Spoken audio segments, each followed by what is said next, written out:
যুদ্ধের সাথে অর্থনীতির কানেকশন সবচেয়ে বেশি,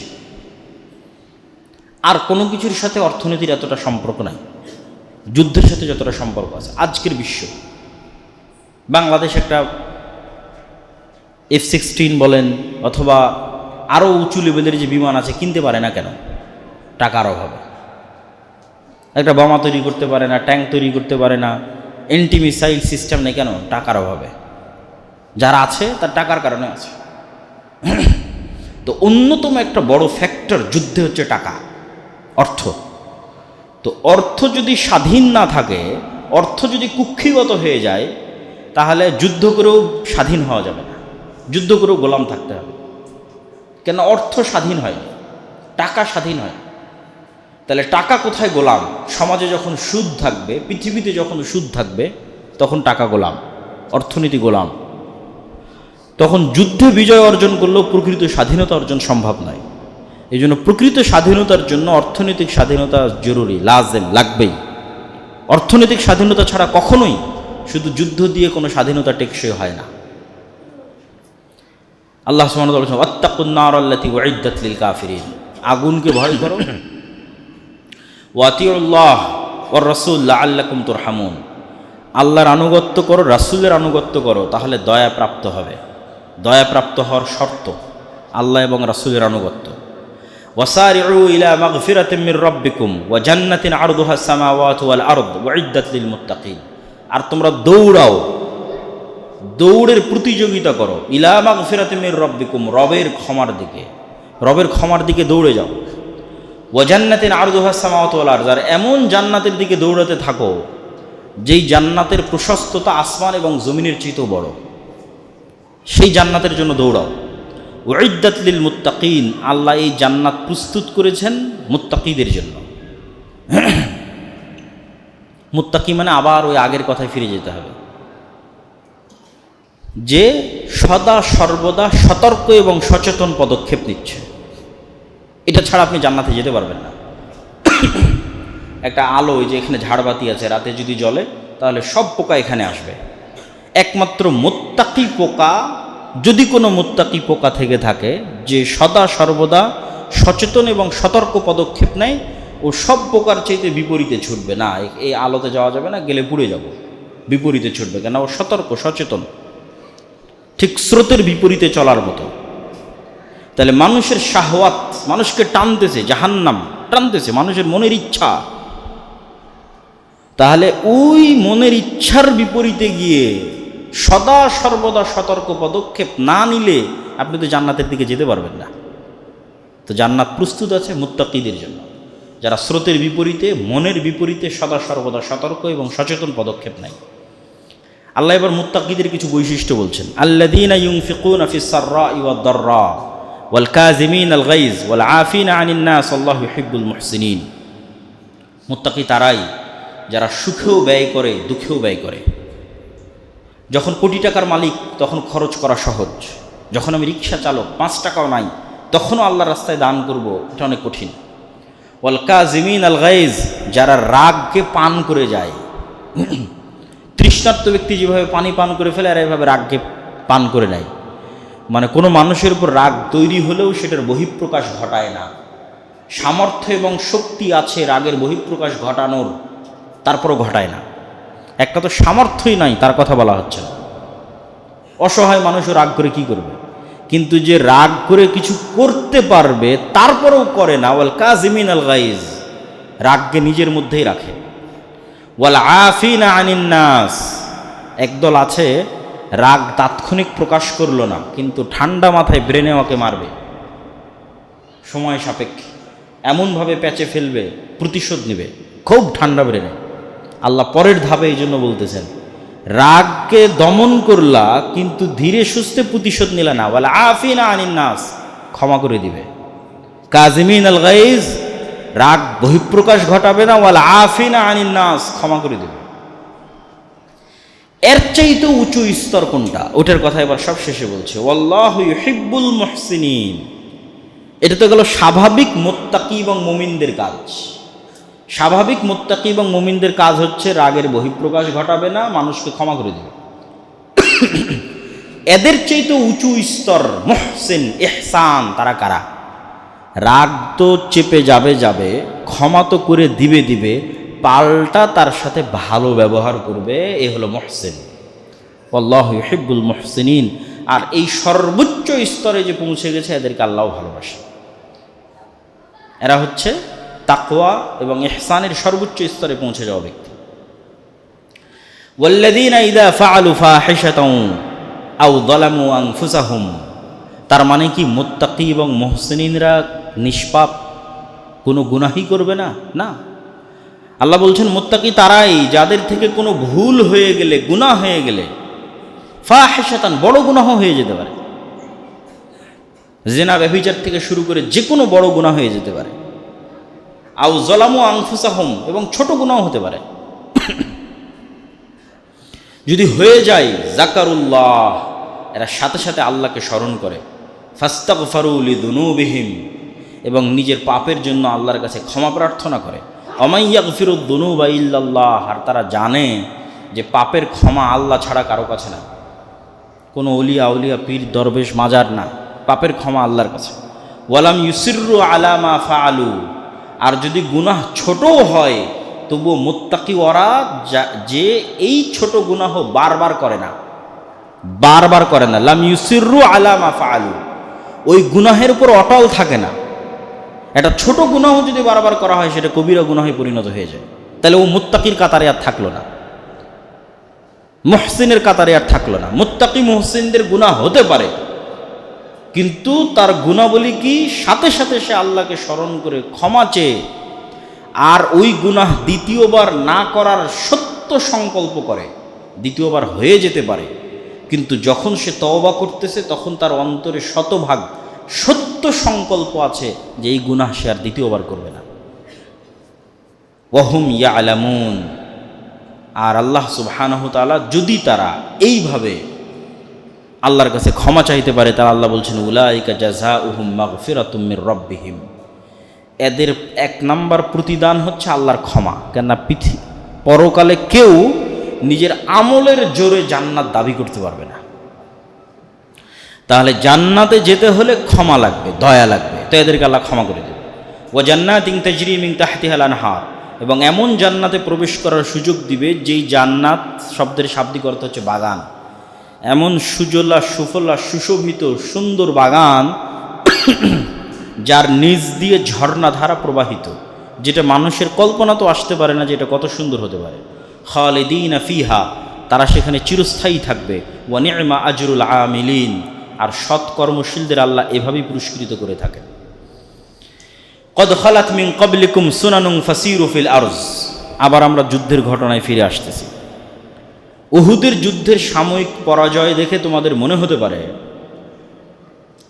যে নবীও আঘাতপ্রাপ্ত, নবীও আহত, মুসলমানেরা পরাজিত, তাহলে কি সিস্টেম কি? আল্লাহ বলছেন কদ খালাত মিন ক্বাবলিকুম সুনানুন, তোমাদের পূর্বে এরকম হাজারো বছর চলে গেছে, লাখো বছর চলে গেছে, তোমরা পৃথিবী ঘুরে এবং ইতিহাস পড়ে ওই জিনিসগুলো দেখো, দেখলে তোমরা বুঝবে যে মুমিনদের পরাজয় সাময়িক, নবীদের পরাজয় সাময়িক, ইসলামের পরাজয় সাময়িক।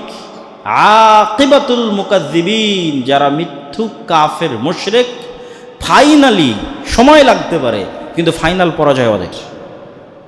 অতএব উহুদের যুদ্ধে তোমরা পরাজয় হয়েছে, এটা সাময়িক। ফাইনাল পরাজয় কাদের হবে? যারা আজকে উহুদের যুদ্ধে জয়লাভ করে গেছে, ফাইনালি এদের পরাজিত হতেই হবে, একদিন আগে অথবা একদিন পরে।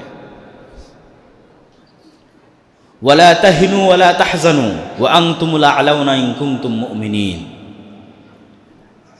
আহত নবী, শহীদদের বিকৃত শরীর, কেন হামজা রাদিয়াল্লাহু তাআলা আনহুর শরীরকে বিকৃত করা হয়েছে, সাময়িক বিপর্যয়, মুনাফিকদের পলায়ন এবং মুনাফিকদের টিজ মারা কথা, তারা ভয়ঙ্করভাবে এই পরাজয়ের পর সাহাবীদের আক্রমণ করে কথা বলতো।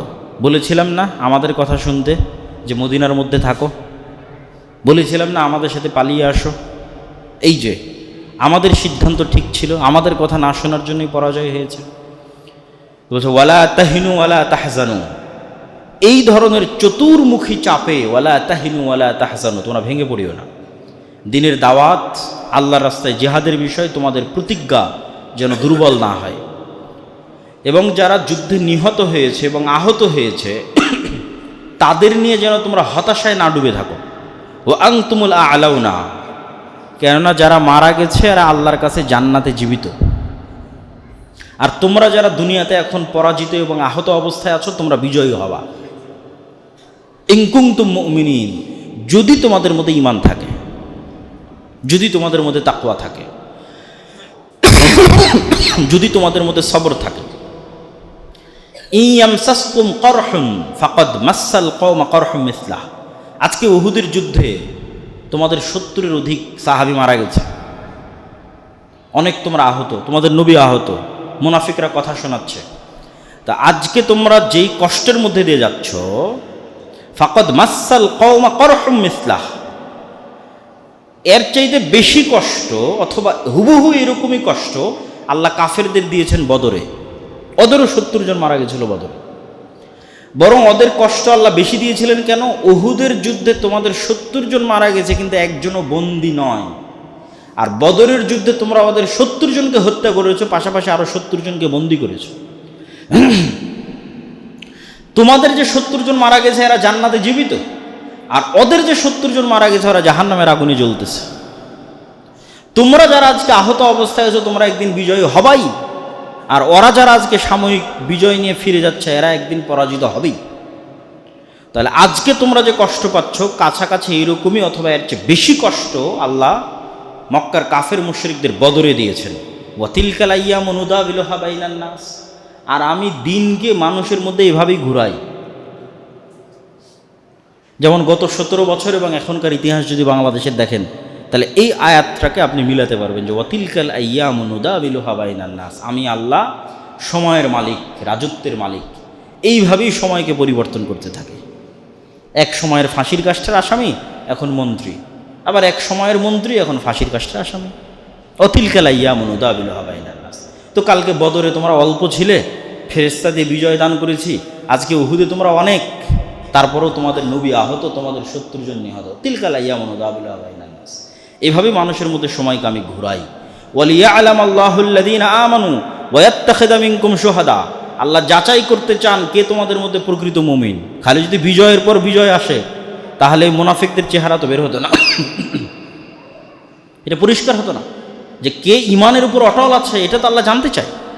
শুধু ইমান আনলাম আশহাদু আল্লা ইলাহা ইল্লাল্লাহ ওয়া আশহাদু আন্না মুহাম্মাদার রাসূলুল্লাহ, কাজ শেষ, জান্নাতে চলে যাব, এটা হয় না। এই ইমানের আনয়নের পর এই কথার উপর পরীক্ষা দিতে হবে যে তুমি এই কথার উপর কতটা সত্যবাদী, যে আশহাদু আল্লা ইলাহা ইল্লাল্লাহ ওয়া আশহাদু আন্না মুহাম্মাদার রাসূলুল্লাহ, এটার উপর কতটা সত্যবাদী এর পরীক্ষা দিতে হবে। কত জুলুম, কত অত্যাচার, কত নির্যাতন সহ্য করেও তুমি এটার উপর অটল থাকতে পারো, সবর অটল থাকতে পারো, তাত্তাকু পরহেজগার থাকতে পারো, এটা পরীক্ষা দিতে হবে। ওয়া ইয়াত্তাখিযা মিনকুম শুহাদা, আর তোমরা মনে করছো যে মরে গেলাম এটা মনে হয় কষ্ট, জি না। ওয়া ইয়াত্তাখিযা মিনকুম শুহাদা, আল্লাহ তো তোমাদের মধ্যে থেকে শহীদ নিতে চায়, কেন শহীদ হচ্ছে সর্বোচ্চ মর্যাদা। তোমাদের দৃষ্টিতে এটা মৃত্যু, বাস্তবে তো এটা জান্নাতে যাওয়ার ওসিলা। মানুষের দৃষ্টিতে এটা কি মৃত্যু, আর আল্লাহ সুবহানাহু ওয়া তাআলার মূলনীতিতে ওই ব্যক্তি যে শহীদ হলো আর জান্নাতে যাওয়ার ওসিলা, ও মরেনি, ও জান্নাতে চলে গেছে। আপনি এখন কোন দৃষ্টিতে দেখবেন সেটা আপনার বিষয়। আপনি দেখতে পারেন যে আমি মারা গেছি, অথবা আপনি দেখতে পারেন আমি জান্নাতে চলে গেছি, দেখবেন কোন দৃষ্টিতে। আল্লাহ বলছে ওয়াত্তাখিযা মিনকুম শুহাদা, আল্লাহ তো তোমাদের মধ্যে থেকে শহীদ দিতে চায়। ওয়াল্লাহু লা ইউহিব্বুয যালিমিন, আর আল্লাহ সুবহানাহু ওয়া তাআলা যারা অত্যাচারী জালেম তাদেরকে ভালোবাসেন না এবং এদেরকে বিজয় দিবেন না। ওয়ালিয়ুমাহহিসাল্লাহুল্লাযীনা আমানু ওয়া ইয়ামহাকাল কাফিরিন। আম হাসিবতুম আন তাদখুলুল জান্নাহ, ওই আগের কথাকে আল্লাহ আরো শক্ত করে বলতেছে। আম হাসিবতুম আন তাদখুলুল জান্নাহ, তোমরা কি মনে করে নিয়েছো জান্নাত মামার বাড়ি, নানির বাড়ি, হাতের মোয়া, পড়লাম কালেমা চলে গেলাম জান্নাত? না। ওয়ালাম্মা ইয়ালামিল্লাহুল্লাযীনা জাহাদু মিনকুম, আল্লাহ সুবহানাহু ওয়া তাআলা দেখতে চায় যে ইসলাম দিন সাময়িক আবেগের নাম নয়, দীর্ঘস্থায়ী ইস্তেকামাত এবং দীর্ঘস্থায়ী সবর ছাড়া প্রকৃত মুমিন হওয়া যায় না। তোমরা কি জান্নাতে যাওয়াকে এতই সহজ মনে করলে কালেমা পড়বা, মুসলমান হবে, জান্নাতে চলে যাবা? না, আল্লাহ সুবহানাহু ওয়া তাআলা পরীক্ষা করে দেখতে চায় যে কে আল্লাহর রাস্তায় কেমন ত্যাগ আর কুরবানি দিতে পারে, আর কে আল্লাহর রাস্তায় ত্যাগ এবং কুরবানি দিতে ব্যর্থ। ওয়া ইয়ালামু আস-সাবিরিন, আর কে ধৈর্য ধরতে পারে আল্লাহর রাস্তায় বিপদ আপদ, দুঃখ, কষ্ট, জুলুম, অত্যাচার সব কিছুর মোকাবেলায় কে ধৈর্য ধরতে পারে, আল্লাহ এটা দেখতে চান। ওয়ালাকাদ কুনতুম তামান্নাউনাল মাউতা মিন ক্বাবলি আন তালকাউহু ফাকাদ রাআইতুমুহু ওয়া আনতুম তানজুরুন। উহুদের যুদ্ধের শুরুতে একদল সাহাবী খুব আবেগী ছিল, যারা বদরে অংশগ্রহণ করতে পারেনি, যে আমরা এবার যদি উহুদের যুদ্ধে পায়ে একদম তুলাধনা করে দেব। তখন আল্লাহ তাদেরকে একটু শিক্ষা দিয়ে বলতেছেন, ওয়ালাকাদ কুনতুম তামান্নাউনাল মাউতা, তোমরা তো মৃত্যু চাচ্ছিলে, যে হ্যাঁ আমরা মদিনার বাইরে গিয়ে মোকাবেলা করব, যুদ্ধ করব, কিন্তু এখন ফাকাদ রাআইতুমুহু ওয়া আনতুম তানজুরুন, এখন মৃত্যু যুদ্ধ তোমাদের চোখের সামনে উপস্থিত। তো শুধু তাৎক্ষণিক মুখের কথা আর বাস্তবতা এক নয়, এটা আল্লাহ শিক্ষা দিচ্ছেন, যে মুখে বললাম যুদ্ধ করব, আর বাস্তবের যুদ্ধের মাঠে টিকে থাকা এক নয়। যখন বাস্তবে মুহাম্মদ সাল্লাল্লাহু আলাইহি ওয়াসাল্লামকে উহুদের মাঠে চারিদিক থেকে শত্রুরা ঘিরে ধরেছে, তখন মুহাম্মদ সাল্লাল্লাহু আলাইহি ওয়াসাল্লামের পাশে কয়জন ছিল? সর্বোচ্চ 7 থেকে 10 জন। আবু তালহা আল আনসারী, মুসআব, আবু দুজানা, উম্মে আম্মারা, অল্প কয়েকজন সাহাবী। যখন মুসআব বিন উমাইর যুদ্ধের মাঠে মারা গেল, যিনি রাসূল সাল্লাল্লাহু আলাইহি ওয়াসাল্লামের পতাকা বাহক ছিলেন, তার চেহারা কিছুটা আল্লাহর নবীর সাথে মিলত। তখন মুশরিকরা ছড়িয়ে দিল যে মুহাম্মদ সাল্লাল্লাহু আলাইহি ওয়াসাল্লাম মারা গেছে। যখন মুহাম্মদ সাল্লাল্লাহু আলাইহি ওয়াসাল্লাম মারা গেছে, এই মৃত্যু সংবাদ ছড়িয়ে পড়ল, তখন যাদের ঈমান দুর্বল তারা আরও দুর্বল হয়ে গেল, যে নবী যদি মারা যায় তাহলে যুদ্ধ করে কি হবে? তার চেয়ে বরং আব্দুল্লাহ বিন উবাই অথবা আবু সুফিয়ান এদের সাথে সুলা এবং একটা সালিশ করে নিলেই ভালো, যেহেতু নবী মারা গেছে। তখন আল্লাহ কোরআন মাজিদে আয়াত অবতীর্ণ করে বলছেন, ওমা মুহাম্মাদুন ইল্লা রাসূলুন ক্বাদ খালাত মিন ক্বাবলিহির রাসূল। মুহাম্মদ কি তোমাদের আল্লাহ? মুহাম্মদ কি তোমাদের সৃষ্টিকর্তা? মুহাম্মদ একজন রাসূল মাত্র। ওমা মুহাম্মাদুন ইল্লা রাসূল, শুধু রাসূল, সাধারণ তোমাদের মানুষ, কিন্তু আমি তাকে রাসূল বানিয়েছি। ক্বাদ খালাত মিন ক্বাবলিহির রাসূল, আরে এর পূর্বে তো আরো হাজারো রাসূল গেছে, ওই হাজারো রাসূলের মধ্যে শত রাসূল আল্লাহর রাস্তায় মরে গেছে। বেশি দিন নয়, তোমরা এখন যে সময় অবস্থান করছো তার 400-500 বছর পর ইয়াহিয়া এবং জাকারিয়া আল্লাহর রাস্তায় নিহত হয়েছে। তাহলে মুহাম্মদ সাল্লাল্লাহু আলাইহি ওয়াসাল্লাম তোমাদের সৃষ্টিকর্তা নয় যে তোমরা তার ইবাদত করো। মুহাম্মদ সাল্লাল্লাহু আলাইহি ওয়াসাল্লাম আল্লাহর একজন রাসূল মাত্র, আর তার পূর্বে আরও শত রাসূল চলে গেছে, যেই শত রাসূলের মধ্যে এমনও রাসূল গেছে যারা আল্লাহর রাস্তায় মরে গেছে। আফাই মাতা ও কুতিলান কালাবতুম, তাহলে মুহাম্মদ যদি স্বাভাবিক মৃত্যুবরণ করে সাল্লাল্লাহু আলাইহি ওয়াসাল্লাম, আও কুতিলা, অথবা মানুষ তাকে হত্যা করে, ইন কালাবতুম আলা আকাবিকুম, তোমরা দিন থেকে ফিরে যাবে? তাহলে তো তোমরা ঈমানই আনোনি। কেন? মুহাম্মদ তো আল্লাহ নয়, তোমরা তো ঈমান এনেছো আল্লাহর উপর, আল্লাহ তো মরেনি, তাহলে তো ঈমান বিশুদ্ধ হয়নি।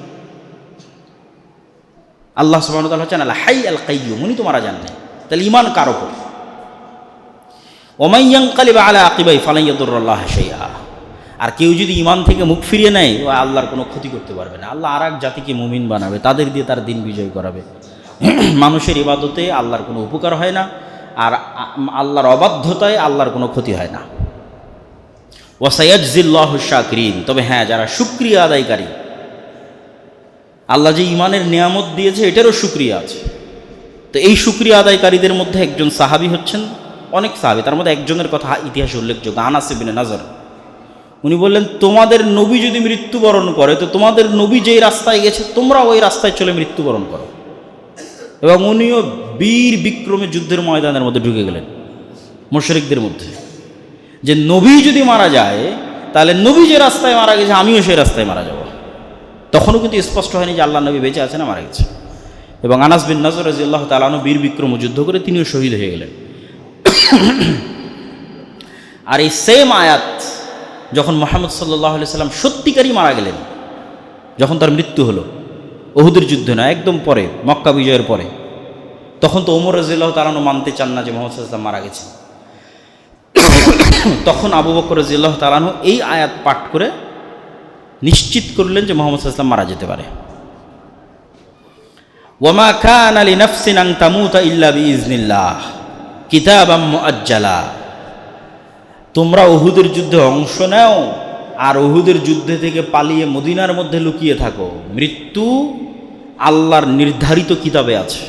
কারো বাপের ক্ষমতা নাই যে স্বেচ্ছায় মৃত্যুবরণ করে আর স্বেচ্ছায় বেঁচে থাকে, বরং আল্লাহর কিতাবে নির্ধারিত।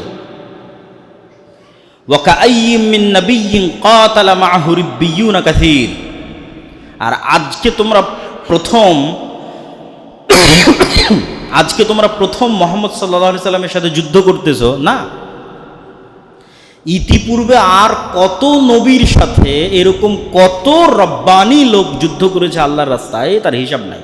ওয়াকাআইয়িম মিন নাবিয়্যিন, আর কত নবী ইতিপূর্বে ক্বাতালা মাআহু রিব্বিয়ুনা, যাদের সাথে যুদ্ধ করেছে আল্লাহওয়ালা মানুষেরা, রব্বানি মানুষেরা, আল্লাহওয়ালা মানুষেরা।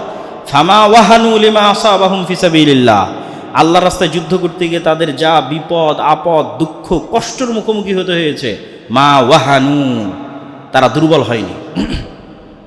ওয়ামা দাউফু, মানসিকভাবে ভেঙে পড়েনি। ওয়ামাস্তাকানু, আত্মমর্যাদা আত্মসম্মান বিসর্জন দেয়নি। আল্লাহু ইউহিব্বুস সাবিরিন, আর আল্লাহ এইরকম ধৈর্যশীলদের পছন্দ করেন। মনে করিও না যে আজকে উহুদের যুদ্ধে তোমরা প্রথম এরকম পরিবেশ পরিস্থিতির মুখোমুখি হয়েছ। ওয়ামা কানা কাউলুহুম ইল্লা আন ক্বালু, যারা তোমাদের পূর্বে যুদ্ধ করেছে আল্লাহর রাস্তায়, তারা কি বলতো জানো? তারা বলতো রব্বানা গফির লানা যুনুবানা, হে আমাদের প্রতিপালক আমাদের পাপকে ক্ষমা করে দিন। ওয়া ইসরাফানা ফি আমরিনা, সিদ্ধান্তে যদি কোনো ভুল হয় সেটা মাফ করে দিন। ওয়া সাব্বিত আকদামানা, আমাদের পাকে যুদ্ধের মাঠে মজবুত রাখুন। ওয়ানসুরনা আলাল কওমিল কাফিরিন, আর আমাদেরকে কাফের সম্প্রদায়ের উপর বিজয় দান করুন। ইয়া আইয়ুহাল্লাযীনা আমানু ইন তুতিউল্লাযীনা কাফারু ইয়ারুদ্দুকুম আলা আকাবিকুম ফাতানকালিবু খাসিরিন। আজকে যারা তোমাদেরকে পরামর্শ দিচ্ছে মুহাম্মদ সাল্লাল্লাহু আলাইহি ওয়াসাল্লামের মৃত্যুর গুজবে অথবা উহুদের যুদ্ধের পরাজয়ে, যে তোমরা আব্দুল্লাহ বিন উবাইয়ের সাথে সালিশ করে নাও, আবু সুফিয়ানের সাথে সালিশ করে নাও, তাহলে জেনে রাখো ইন তুতিউল্লাযীনা কাফারু, যদি তোমরা এই সমস্ত কাফের এবং মুশরিকদের কথা শোনো, ইয়ারুদ্দুকুম আলা আকাবিকুম ফাতানকালিবু খাসিরিন, তাহলে এটা তোমাদের জন্য আত্মবিধ্বংসী সিদ্ধান্ত হবে এবং তোমরা ক্ষতিগ্রস্তদের অন্তর্ভুক্ত হয়ে যাবে। বালিল্লাহু মাওলাকুম, আল্লাহ তোমাদের অভিভাবক। ওয়া হুয়া খায়রুন নাসিরিন, আর আল্লাহ সবচেয়ে শ্রেষ্ঠ সাহায্যকারী। আল্লাহর কাছে আশ্রয় প্রার্থনা করো, আল্লাহর কাছে ফিরে যাও, আল্লাহর কাছে সাহায্য প্রার্থনা করো।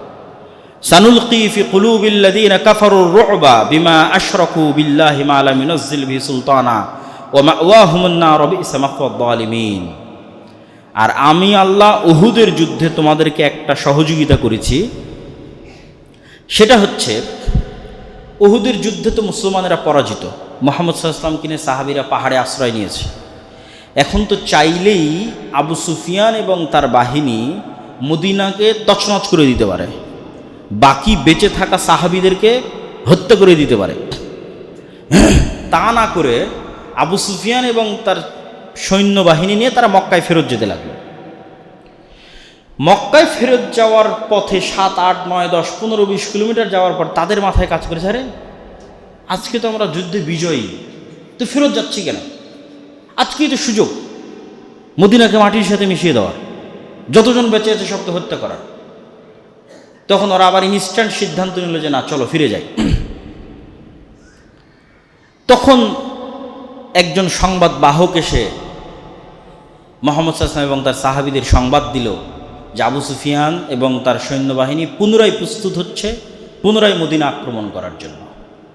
তখন রাসূলুল্লাহ সাল্লাল্লাহু আলাইহি ওয়াসাল্লামের সাথে যারা ছিল সবাই আহত, নিহত যারা তারা তো গেছে, বাকি যারা আছে কারো মাথা ফাটা, কারো হাত ভাঙ্গা, কারো পা ভাঙ্গা, কারো রক্ত বের হচ্ছে, ঠিক আছে, রাসূল সাল্লাল্লাহু আলাইহি ওয়াসাল্লামের নিজের দাঁত ভাঙ্গা। তখন আল্লাহ নবী বলছে এখন কারা যুদ্ধের জন্য প্রস্তুত হবে, এখন এই আহত অবস্থায়। তো রাসূল সাল্লাল্লাহু আলাইহি ওয়াসাল্লামের সাথে থাকা সব সাহাবীরা যুদ্ধের জন্য প্রস্তুত এবং তারা বলল হাসবুনাল্লাহ ওয়া নি'মাল ওয়াকিল, নি'মাল মাওলা ওয়া নি'মান নাসির। এই সংবাদ যখন আবার আবু সুফিয়ানদের কাছে পৌঁছলো, তখন ওটার কথা আল্লাহ করে সানুলকি ফি কুলুবিল্লাযীনা কাফারুর রু'বা, উহুদের যুদ্ধে আল্লাহর সহযোগিতা ফেরেশতা নয়। কেন ফেরেশতা আসার যে শর্ত দেওয়া হয়েছিল ওটাতে তোমরা উত্তীর্ণ হতে পারবে। ফেরেশতা দেওয়ার শর্ত দেওয়া হয়েছিল তাসবিরু ওয়া তাত্তাকু, ধৈর্য ধরতে হবে, তাকওয়া থাকতে হবে। আল্লাহর নবী যেখানে তোমাদের 40 জন তীরন্দাজ থাকতে বলেছিল সেখানে তোমরা থাকোনি। যখন মুসলমানদের বিজয় হয়ে গেছে তখন তোমরা গনিমতের মালের জন্য ওই জায়গা ছেড়ে দিয়ে গনিমতের মাল সংগ্রহ করতে গেছো। তখন খালিদ বিন ওয়ালিদ পিছন দিক থেকে এসে আক্রমণ করেছে। এই কারণে তো নিশ্চিত জয় পরাজয়ে পরিণত হয়েছে। তবে উহুদের যুদ্ধে আল্লাহর সাহায্য কি ছিল? ওই কাফের মুশরিকদের অন্তরে আল্লাহ ভয় ঢুকিয়ে দিলেন, যারে যেই মুসলমানেরা আহত অবস্থাতেও যুদ্ধের জন্য এইভাবে প্রস্তুত হতে পারে, ওদের সাথে এখন মোকাবেলা করতে গিয়ে যদি হেরে যাই তাহলে যে জয়ের আনন্দটা ছিল ওটাও তো আর থাকলো না। এখন তো গিয়ে বলতে পারবো আরে জিতেছি, মানে এখন এই অবস্থায় মক্কায় ফিরে গেলে কি বলা যাবে? জিতেছি। কিন্তু এখন আবার পাল্টা মোকাবেলা করতে গিয়ে যদি হেরে যাই তাহলে এই জয়টাও আর থাকলো না। তো এই যে আল্লাহ ওদের অন্তরের মধ্যে ভয় ঢুকিয়ে দিলেন যে ওরা পাল্টা মদিনায় আক্রমণ করলো না, এটাও আল্লাহর একটা সাহায্য। কেন? অন্তরের মালিক তো আল্লাহ, অন্তরের মধ্যে ভয় ঢুকিয়ে দেওয়ার মালিক তো আল্লাহ সুবহানাহু ওয়া তাআলা। ওয়ালাকাদ সাদাকাকুমুল্লাহু ওয়া'দাহ, মহান আল্লাহ অবশ্যই তার সাহায্যের প্রতিশ্রুতি রক্ষা করেছিলেন। যুদ্ধের প্রথম পর্যায়ে আল্লাহর সাহায্যেই এবং তার অনুমতিতেই শত্রুদের তোমরা পরাস্ত এবং হত্যা করেছিলে। কুরাইশ বাহিনী পিছু হটছিল এবং বিজয় তোমাদের চোখের সামনে স্পষ্ট হয়ে উঠছিল। কিন্তু পরিস্থিতি বদলে গেল কখন? যখন জাবালের রুমাতে নিযুক্ত তোমাদের তীরন্দাজ বাহিনীর অন্তরে গনিমতের মালের প্রতি দুর্বলতা বা লোভ তৈরি হয়েছিল। এগুলো আল্লাহ কোরআনে এই আয়াতের মধ্যে বলছেন। আয়াতটা অনেক বড়, যাদেরকে রাসূল সাল্লাল্লাহু আলাইহি ওয়াসাল্লাম স্পষ্টভাবে বলেছিলেন জয় পরাজয় যেটাই হোক এই জায়গা তোমরা ছাড়বে না। এই স্পষ্ট নির্দেশ নিয়েও তোমরা পরস্পর তর্ক বিতর্কে লিপ্ত হলে। একদল বলল যুদ্ধ তো শেষ হয়ে গেছে, এখানে থেকে লাভ কি, তার যে গনিমতের মাল সংগ্রহ করি, এই বলে তারা গনিমতের মাল সংগ্রহ করতে চলে গেল। আর আব্দুল্লাহ বিন জুবাইর যে নেতা, সে বারবার বলতে থাকলো না এখান থেকে যেও না, আল্লাহর নবীর আদেশ। তার সাথে মাত্র 10-12 জন থাকলো, যারা ওখানেই দায়িত্বরত অবস্থায় খালিদ বিন ওয়ালিদের আক্রমণে নিহত হল।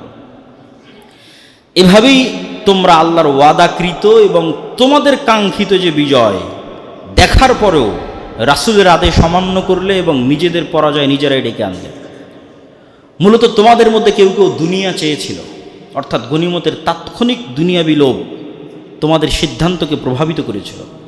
আবার কেউ কেউ শুধু আখেরাত চেয়েছিল, তাই তারা রাসূলের নির্দেশ রক্ষায় ওই স্থানে অটল থেকে নিজেদের জীবন পর্যন্ত দিয়ে দিল।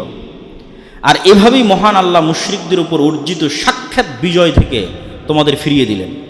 অর্থাৎ আল্লাহর সাহায্য বন্ধ হয়ে গেল এবং তিনি তোমাদেরকে পরাজিত হতে দিলেন, বাধা দিলেন না। তোমরা পরাজিত হচ্ছিলে, আল্লাহ এসে আবার বাঁচালেন না। আর পরাজয় মানেই খারাপ নয়। প্রজ্ঞাময় মহান আল্লাহ সুবহানাহু ওয়া তাআলার প্রতিটি কাজের মধ্যে হিকমত রয়েছে। তিনি তোমাদেরকে পরীক্ষা করতে চান। আর তোমরা যারা এই যুদ্ধে ভুল করেছিলে, এই যুদ্ধের বিভিন্ন পরিস্থিতিতে যারা ভুল করেছ, আল্লাহ সুবহানাহু ওয়া তাআলা তাদের সকলকে ক্ষমা করে দিয়েছেন। আল্লাহু যু ফাযলিন আলাল মুমিনিন, আর আল্লাহ এভাবেই মুমিনদের উপর দয়া করে থাকেন। তো আমরা শুধুমাত্র 152 আয়াত পর্যন্ত পৌঁছতে পেরেছি।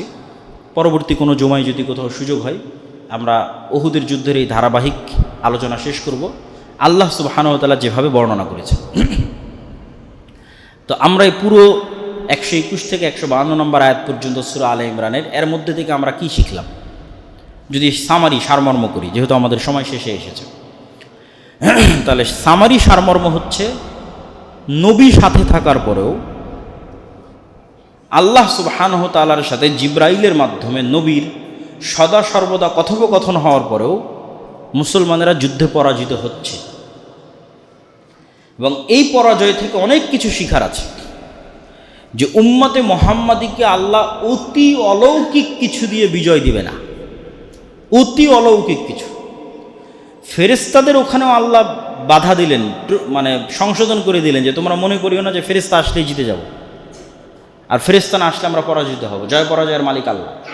তাহলে অতি অলৌকিক কিছু ঘটে মুসলমানেরা জয়লাভ করবে তা নয়, বরং পৃথিবীর পরিবেশ এবং পরিস্থিতির সাথে খাপ খেয়ে নবীদের মতো চরম ত্যাগ স্বীকার করতে পারবে, আল্লাহর নবীর সাহাবীদের মতো চরম আত্মত্যাগ দিতে পারবে, তাসবিরু ওয়া তাত্তাকু, দিনের উপর অটল থাকতে পারবে, তাকওয়া অবলম্বন করতে পারবে, সর্বোচ্চ চেষ্টা করতে পারবে, তখন তোমাদের বিজয় তোমাদের হাতে ধরা দিবে। এবং অতীতে যে সমস্ত নবীরা চলে গেছে তাদেরও আল্লাহ সুবহানাহু ওয়া তাআলা বর্ণনা দিয়েছেন যে তাদের গুণাবলী কী ছিল, তারা আল্লাহর কাছে কিভাবে দোয়া করত।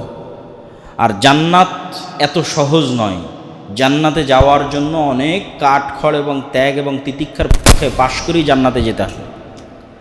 আর মৃত্যু মানেই দুনিয়ার দৃষ্টিতে মৃত্যু, কিন্তু আল্লাহ সুবহানাহু ওয়া তাআলার দৃষ্টিতে জান্নাত। এরকম অসংখ্য কিছু এই আয়াতগুলোর মধ্যে ফুটে উঠেছে। আল্লাহ সুবহানাহু ওয়া তাআলা আমাদেরকে তার দ্বীনের উপর অটল থাকার, ধৈর্য ধারণ করার এবং সদা সর্বদা তাকওয়া অবলম্বন করে আমাদের জীবন পরিচালনা করার তৌফিক দান করুক। আল্লাহুম্মা আমিন।